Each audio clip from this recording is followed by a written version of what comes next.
Hello everyone, welcome to mister awesome club. तो आज के वीडियो में लेकर आ गया हूं मैं आपके लिए R H C S S reach का पार्ट 45, जिसमें हम बात करने वाले हैं यहाँ पर एससीडी टूल की, यानी एससीडी कमांड को आप किस तरीके से यूज कर सकते हो और उसका यूज कैसे आप शेल स्क्रिप्टिंग में कर सकते हो। तो वो सारी चीजें आज के सेशन में हम यहाँ पर डिस्कस करने वाले हैं, तो वीडियो को लास्ट तक देखिएगा। और अगर चैनल पर नया है तो चैनल को पहले सब्सक्राइब कर लीजिए और शेयर कर दीजिए अपने सारे के सारे आईटी फ्रेंड के साथ। तो बिना किसी देरी के स्टार्ट कर लेते हैं। Let's go. तो सबसे पहले यहाँ पर बात करते हैं कि एससीडी टूल का यूज एक्चुअल में क्यों किया जाता है। तो यहाँ पर आप देख सकते हो SCD is used for finding, filtering, text substitution, replacement and text manipulation like insert, delete, search etcetera. तो एससीडी टूल का जो एक्चुअल में यूज है, मैं एक सिंपल वर्ड में अगर आपको बताऊं तो जितने सारे काम ग्रैब कर सकता है वो सारे काम एससीडी कर सकता है। साथ ही यहाँ पर एससीडी जो है वो मोर फ्लेक्सिबल है, यानी ग्रैब में हम क्या कर सकते थे, सिर्फ वर्ड को सर्च कर सकते थे किसी फाइल के अंदर, लेकिन एससीडी में आप किसी वर्ड को सर्च कर सकते हो। साथ ही अगर आप चाहते हो रिप्लेसमेंट करना तो आप रिप्लेस भी कर सकते हो। आप अगर कोई नया वर्ड इंसर्ट करना चाहते हो, कोई वर्ड डिलीट करना चाहते हो, तो वो भी आप एससीडी का यूज करके कर सकते हो। यानी कि ये बाकी जो हमने टूल अभी तक यूज किए, ग्रैब का यूज किया, तो उसके मुकाबले में काफी फ्लेक्सिबल है। It is one of the powerful utility offered by Linux Unix system. काफी पावरफुल है, मींस इसका यूज स्क्रिप्टिंग में तो बहुत ही ज्यादा किया जाता है। आप एससीडी के साथ जो है रेगुलर एक्सप्रेशंस का यूज भी कर सकते हो। जो भी रेगुलर एक्सप्रेशन है, तो हम चलते हैं अपने मशीन पर और वहां पर देखते हैं किस तरीके से आप एससीडी टूल का यूज कर सकते हो। तो चलिए, तो हम आ चुके हैं यहाँ टर्मिनल पर और यहाँ पर सबसे पहले मैं आपको दिखाता हूँ किस तरीके से आप एससीडी का यूज करके किसी भी वर्ड को आप सर्च कर सकते हो। तो देखिए, यहाँ पर मैं सबसे पहले कमांड चलाऊंगा एससीडी। इसके बाद मैं स्पेस देखिए यहाँ पर हाइफन एन का यूज करूंगा। हाइफन एन के बाद में मैं यहाँ पर स्पेस देके एक सिंगल इन्वर्टेड कॉमा लगाऊंगा एंड देन मैं यहाँ पर स्लैश करके वर्ड लिखूंगा अपना। तो मेरा वर्ड है यहाँ पर नेटवर्क, मैं सर्च करना चाहता हूँ सपोज नेटवर्क। देन स्लैश करूंगा और देन यहाँ पर पी फॉर प्रिंट, पी का यूज करूंगा। और जो मैंने इन्वर्टेड कॉमा स्टार्ट किया था उसे मैं क्लोज कर दूंगा, जो सिंगल कॉमा है यहाँ पर। एंड देन यहाँ पर मैं अपनी फाइल का नाम लिख देता हूँ एनाकोंडा। ठीक है, तो इतना लिखने के बाद मैं यहाँ पर एंटर कर देता हूँ। और जैसे ही मैं यहाँ पर एंटर करूंगा, okay, so network word is not available, that's okay. तो वापस आता हूँ, मैं यहाँ पर कोई और वर्ड लिख देता हूँ मैं यहाँ पर। तो यहाँ पर पार्ट वर्ड होना चाहिए। ठीक है, तो पार्ट वर्ड देखो हमें यहाँ पर दिख रहा है। पार्ट वर्ड जहाँ भी आपको अवेलेबल है वो सारी लाइंस आपको यहाँ पर दिख रही है। राइट, पार्ट वर्ड यहाँ पर अवेलेबल है, आप देख सकते हो। तो इस तरीके से हमने यहाँ पर पार्ट को शो करा लिया। नेटवर्क नहीं था, दैट्स ओके, बट आप पार्ट को देखना चाहते हो, पार्ट आपको यहाँ पर दिख गया। इसके अलावा आप यहाँ पर और क्या कर सकते हो, अगर मैं यहाँ पर सिर्फ किसी एक लाइन को इंसर्ट करना चाहता हूँ तो उसे भी मैं किस तरीके कर सकता हूँ, एससीडी स्पेस हाइफन एन। देखो हाइफन एन यहाँ पर आपको यूज करना है, तो हाइफन एन जो है एक्चुअल में क्या करता है, यहाँ पर एक साइलेंट सुप्लेस है। साइलेंट मीन्स क्या है कि यहाँ पर साइलेंट रहता है और आपको कोई भी जो प्रिंटिंग करानी है उस प्रिंटिंग के लिए आप यहाँ पर हाइफन एन का यूज करते हो। तो हाइफन एन अभी हमने दिया यहाँ पर, जैसे अभी आपने नॉर्मली जैसे ऊपर के वर्ड में आप यहाँ देखोगे हाइफन एन आपने दिया, देन इससे क्या हुआ, आपकी ये जो लाइन है, ठीक है, ये लाइन आपको क्या ऑटोमेटिकली प्रिंटिंग में दे देगा, एक सीक्वेंस वाइज प्रिंट दे देगा। आपने हाइफन एन यहाँ पर दिया, ठीक है, हाइफन एन के बाद आप क्या यहाँ पर सिंगल कॉमा के अंदर आप यहाँ पर नंबर दे दो। जैसे मुझे क्या चाहिए, 5 पी चाहिए, मुझे 5 लाइन नंबर की जो लाइन है वो प्रिंट करानी है। तो मैं यहाँ पर इसे क्लोज कर देता हूँ एंड नेम दे देता हूँ अपनी फाइल का। एंटर करता हूँ तो यहाँ पर देखो 5 लाइन में मेरा ग्राफिकल लिखा हुआ है। राइट, यहाँ पर इसी तरीके से मैं अगर कोई और लाइन करता हूँ, यहाँ पर सपोज मैं 5 की जगह 4 करता हूँ। 4 लाइन में मेरी ये लाइन लिखी हुई है, यूज ग्राफिकल इंस्टॉल। तो मैं सिर्फ कोई एक सिंगल लाइन को भी यहाँ पर शो करा सकता हूँ। अगर मैं यहाँ पर ऐसा चाहता हूँ कि मैं एक रेंज देना चाहता हूँ फाइल की, तो उसे मैं किस तरीके से दे सकता हूँ, तो एससीडी स्पेस हाइफन एन के बाद में आपको यहाँ पर जो सिंगल कॉमा, यहाँ पर 4 के बाद में आप कॉमा लगा दो। अगर आप चाहते हो 4 टू आप 10 लाइन तक देखना चाहते हो, तो आप इस तरीके से 10 पी कर दो एंड देन प्रेस कर दो एंटर। तो आपको यहाँ पर 4 लाइन से लेकर के 10 लाइन तक का यहाँ पर सारा जो डेटा है वो प्रिंट हो जाएगा। इसके बाद अगर आप यहाँ पर क्या चाहते हो, आप यहाँ पर सर्च करके रिप्लेस करना चाहते हो किसी वर्ड को, तो आप रिप्लेस भी कर सकते हो, जैसा कि अभी हमने डेफिनेशन में पढ़ा था। आप किस तरीके से करोगे, तो उसके लिए आप एससीडी करो। एससीडी के बाद में आप यहाँ पर सिंगल कॉमा स्टार्ट करो एंड एस का यूज करो आप। ये बिल्कुल सिमिलर वैसे ही है जैसे कि आप बीम एडिटर के अंदर करते थे रिप्लेस, तो आप वहाँ पर एस के बाद में आप स्लैश दो। मैं यहाँ पर पार्ट वर्ड को यहाँ पर रिप्लेस करना चाहता हूँ ड्राइव वर्ड से, कोई भी वर्ड आप ले सकते हो। ड्राइव वर्ड कर देता हूं मैं यहाँ पर एंड देन करके यहाँ पर जी मीन्स ग्लोबली, यानी मेरी पूरी फाइल्स के अंदर जहां पर भी ये पार्ट वर्ड अवेलेबल होगा वो सारा का सारा यहाँ पर चेंज हो जाना चाहिए। इसके बाद में मैं यहाँ पर दे देता हूँ अपनी फाइल का name anaconda and then press enter. तो आप देखोगे जहां जहां पर पार्ट वर्ड था वो आपका यहाँ पर जो है वो चेंज हो चुका है। राइट, इस तरीके से आप यहाँ पर देख पाओगे। जैसे मैं इससे यहाँ पर देखो आपको दिखाऊं, वेयर इज, ये देखो ड्राइव, ड्राइव, इसी तरीके से यहाँ पर आपका जहां जहां पार्ट वर्ड था, यहाँ देखो क्लियर ड्राइव, क्लियर पार्ट था यहाँ पर, तो वो सारा का सारा यहाँ पर रिप्लेस हो चुका है। ठीक है, इतना रिप्लेस होने के बाद अगर आप यहाँ पर चाहते हो, सपोज कुछ डिलीट करना चाहते हो, मैं आपको डिलीट बताता हूँ। डिलीट मीन्स क्या है कि आपको डिलीट, अगर आप यहाँ पर चाहते हो जितनी भी आपकी ब्लैक लाइंस है, सॉरी ब्लैंक लाइंस हैं, ब्लैक नहीं ब्लैंक लाइंस हैं, वो सारी आपको अगर डिलीट करनी है, जैसे मैं आप कैट करके अगर एनाकोंडा को देखता हूँ तो यहाँ पर बहुत सारी लाइंस ऐसी भी हैं जो कि ब्लैंक है, जिनके अंदर कुछ भी नहीं लिखा हुआ। तो हम इसके लिए क्या करेंगे, यहाँ पर रेगुलर एक्सप्रेशन का यूज करेंगे, और यहाँ पर एसटीडी लिखता हूँ मैं सबसे पहले, एसटीडी के बाद में यहाँ पर सिंगल कॉमा, देन यहाँ पर स्लैश यूज करूंगा। अब यहाँ पर आपका जो कैरेट साइन आपने सुना हुआ था, तो वो मैं कैरेट साइन का यहाँ पर यूज करूंगा। तो कैरेट साइन का आप यहाँ पर यूज कर लो। तो where is caret, this. Caret sign के बाद में आप यहाँ पर डॉलर साइन का भी यूज करो। कैरेट साइन किसके लिए होता था, जो स्टार्टिंग में, और डॉलर मीन्स स्टार्टिंग से लास्ट तक जो है वहां पर कुछ भी जो डेटा अवेलेबल नहीं होगा, तो डॉलर साइन का आप यूज करो। देन स्लैश करो, डी फॉर डिलीट, और आप यहाँ पर इन्वर्टेड कॉमा क्लोज कर दो एंड फाइल का नेम दो।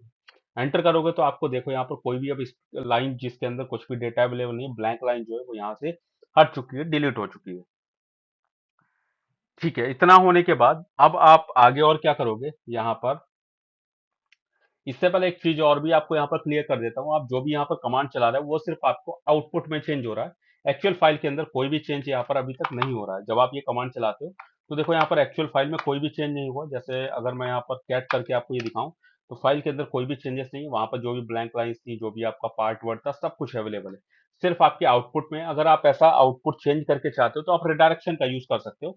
आप अपनी फाइल को रिडायरेक्ट करा सकते हो, जैसे ये यहाँ पर रिडायरेक्शन है, तो आप यहाँ क्या कर सकते हो, आप इसे रिडायरेक्ट करके किसी दूसरी फाइल के अंदर ये सारा डेटा सेव कर सकते हैं। क्योंकि लिनक्स के अंदर आपको ये पता होना चाहिए कि आपकी जो भी कोई कन्फेशन फाइल्स, जो भी सिस्टम फाइल्स है, उनके अंदर चेंज करना आपके लिए रिकमेंडेड नहीं रहता है। आप उसे चेंज ना करें, अदरवाइज हो सकता है समटाइम आपको सिस्टम के अंदर वो फाइल की आपको नीड पड़े और वहां पर फाइल के अंदर आपने चेंजेस कर दिए।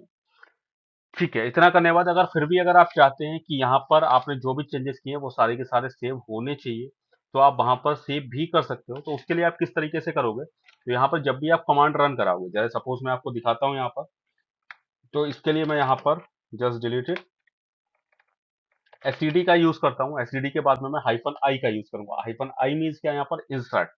इंसर्ट करने के बाद अब आप जो भी चेंजेस करोगे, जैसे मैं यहाँ पर एस कर देता हूँ, एंड मैं यहाँ पर पार्ट वर्ड जो था, पार्ट वर्ड को ही रिप्लेस कर देता हूँ यहाँ पर, और पार्ट वर्ड को मैं यहाँ पर रिप्लेस कर देता हूँ, वही सेम ड्राइव से ही कर देता हूँ मैं, कोई इशू नहीं है, ड्राइव से ही कर देता हूँ। और ड्राइव से करने के बाद में मैं यहाँ पर ग्लोबली एंड देन क्लोज कर देता हूँ ये इन्वर्टेड कॉमा, एंड फाइल का नेम दे देता हूँ एनाकोंडा। फाइल का नेम एंटर कर देता हूं मैं यहाँ पर। अभी जो है मेरे फाइल के अंदर चेंजेस हो चुका है। आप देखोगे आपके स्क्रीन पर कोई भी आपको यहाँ पर रिजल्ट नहीं दिखा है। मैं अगर यहाँ कैट करता हूँ तो देखो यहाँ पर जहां भी पार्ट होना चाहिए था वहां पर चेंज होकर ड्राइव हो चुका है। तो अगर आप चेंज करना चाहते हो फाइल में, वो भी आप कर सकते हो। इसके बाद अगर आप यहाँ पर चाहते हो, जैसे अभी तो हमने जो सर्च किया था या रिप्लेस किया था, वो हमने डायरेक्टली किया था, पूरे ग्लोबली किया था। अगर आप किसी एक स्पेसिफिक लाइन के अंदर चेंज करना चाहते हो तो आप वो भी कर सकते हो। स्पेसिफिक लाइन मीन्स क्या है यहाँ पर, जैसे मैं सबसे पहले तो यहाँ पर आपको दिखाता हूँ कि अगर आपको यहाँ पर सपोज एक वर्ड यहाँ पर चेंज करना है आपको, अगर मैं यहाँ पर, तो मैं आपको दिखाता हूँ S T D and then hyphen N, और हाइफन एन के बाद में मैं यहाँ पर सपोज कुछ आपको लाइंस यहाँ पर पहले प्रिंट करता हूँ। और मैंने जो लाइंस प्रिंट की हैं वो मैं कर लेता हूँ यहाँ पर 10 से लेकर के 10 to 20, राइट, 20 कर लेता हूँ, and then P, and then close करने के बाद नेम दे दो एनाकोंडा। तो 10 to 20 लाइंस के अंदर मेरे पास ये डेटा लिखा हुआ है। जैसे अगर मैं चाहता हूँ यहाँ पर एंड कीबोर्ड, मैं कीबोर्ड की जगह पे यहाँ पे माउस करना चाहता हूँ, राइट, किसी स्पेसिफिक लाइन पे, तो ये कौन सी लाइन है आपकी, 10 11 एंड 12 लाइन है। तो अगर मुझे यहाँ पर रिप्लेस करना है कुछ, यहाँ पर चेंज करना है कुछ, तो मैं यहाँ पर कैसे कर सकता हूँ, तो इसके लिए मैं एसटीडी करूंगा। एसटीडी के बाद में मैं यहाँ पर लिख देता हूँ सबसे पहले, तो क्या था नंबर इसका, 10 11 12, ओके 12 करता हूँ।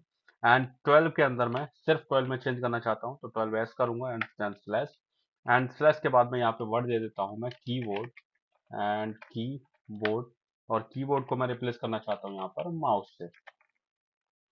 ठीक है, माउस से रिप्लेस करना चाहता हूँ मैं, एंड देन मैं यहाँ पर स्लैश करूंगा। स्लैश के बाद मैं यहाँ पर जी दे देता हूँ ग्लोबली के लिए, एंड देन यहाँ पर नेम देता हूँ फाइल का। एंटर करूंगा मैं यहाँ पर, तो देखो मेरा यहाँ पर वेयर इज कीबोर्ड,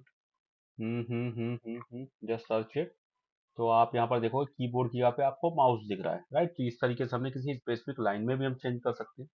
अगर आप किसी स्पेसिफिक लाइन के अलावा आप चेंजेस करना चाहते हो तो आप एक रेंज भी दे सकते हो। जैसे आप रेंज देना चाहते हो कि यहाँ पर 2 लाइन्स के अंदर कीबोर्ड, राइट। तो 2 लाइन्स के अंदर आपको चेंज करना है तो आप यहाँ पर रेंज दे सकते हो। जैसे मैं यहाँ पर 12 एंड कॉमा 13, और सॉरी यहाँ पर क्या था, 12 एंड 13। यहाँ पर अगर मैं कीबोर्ड को रिप्लेस करता हूँ तो अब देखेंगे आप मेरे यहाँ पर ओके, यहाँ पर जो कीबोर्ड है उसका के जो है वो स्मॉल है, इसलिए ये चेंजेस में नहीं रहा।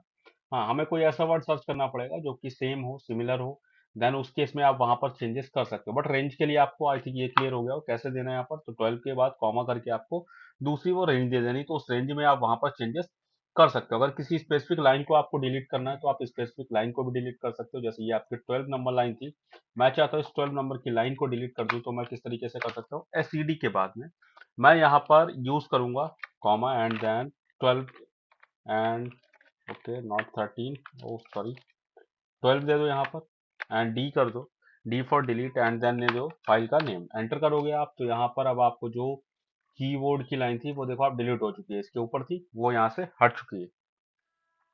इसके बाद अगर आप चाहते हो लास्ट लाइन को डिलीट करना तो लास्ट के लिए मैंने एक साइन आपको एक रेगुलर एक्सप्रेशन बताया था पीछे भी। ये देखो क्या रहता है, आपको एसईडी के बाद में आप कॉलन करके यहाँ पर डॉलर दे दोगे तो डॉलर क्या होता है आपका लास्ट लाइन के लिए होता है। आप यहाँ पर डी का यूज कर लो, देन आप यहाँ पर एनाकोंडा दे दो। लास्ट लाइन में यहाँ पर क्या है आपको देखो स्पेस दिख रहा है, एंटर करोगे लास्ट का स्पेस देखो यहाँ पर हट गया, राइट। तो इस तरीके से तो आप लास्ट लाइन को डिलीट कर सकते हो। या फिर अगर आप एक कोई रेंज डिलीट करना चाहते हो आप रेंज भी डिलीट कर सकते हो। जैसे रेंज अगर मैं सपोज यहाँ पर चाहता हूँ कि मुझे एससीडी एंड देन मुझे एक रेंज डिलीट करनी है यहाँ पर 12 से लेकर के, सो या फिर 13 से लेकर के आपको अगर कोई रेंज देनी है, जैसे आपको 30 तक का डिलीट करना है, ठीक है। तो 30 तक का मुझे डिलीट करना है, डी एंड एनाकोंडा। तो बीच का यहाँ पर देखो डिलीट हो चुका है, ये वो आपका यहाँ पर 12 था, इसके आगे की सारी लाइन्स डिलीट हो चुकी है। तो इस तरीके से आप कोई रेंज को भी डिलीट कर सकते हो यहाँ पर। अगर आप चाहते हो कोई मैच पैटर्न जो है वो आपको डिलीट करना है, जैसे यहाँ पर ये काफी इंपॉर्टेंट है सी डी एंड देन यहाँ पे मैं क्या करता हूँ स्लैश करके मैं देता हूँ पार्ट। पार्ट जो भी पैटर्न है वो मुझे डिलीट करना है, मैं डी फॉर डिलीट किया एंड देन मैं यहाँ पर colony sorry inverted comma use कर लेता हूँ एंड एनाकोंडा दे देता हूँ, एंटर करता हूँ मैं। तो अभी आप देखो जहां जहां पार्ट था वो लाइंस डिलीट हो जाएंगी। तो अभी ओके, यहाँ पर मैंने पार्ट को रिप्लेस कर दिया था पीछे, तो मैं पार्ट की जगह यहाँ पर ड्राइव दे देता हूँ, ड्राइव एंड ड्राइव को मैंने डिलीट किया। तो आप देखोगे जो ड्राइव की लाइंस थी वो सारी यहाँ से डिलीट हो चुकी है, राइट। यहाँ पर अवेलेबल थी वो सारी लाइंस डिलीट हो गई, जिस जिस लाइन के अंदर पार्ट वर्ड लिखा हुआ है तो वो आप इस तरीके से यहाँ से डिलीट कर सकते हो। तो इस तरीके से यहाँ पर हमने देखा एसईडी का यूज, जो कि आपके शेल स्क्रिप्टिंग के लिए काफी इंपॉर्टेंट है। तो ठीक है, यहाँ पर रखते हैं, आज इस पार्ट को एंड करते हैं। अगले पार्ट में हम एक और टूल की बात करेंगे, AWK की यानी ऑक की, और उसके बाद हम करेंगे अपनी शेल स्क्रिप्टिंग स्टार्ट।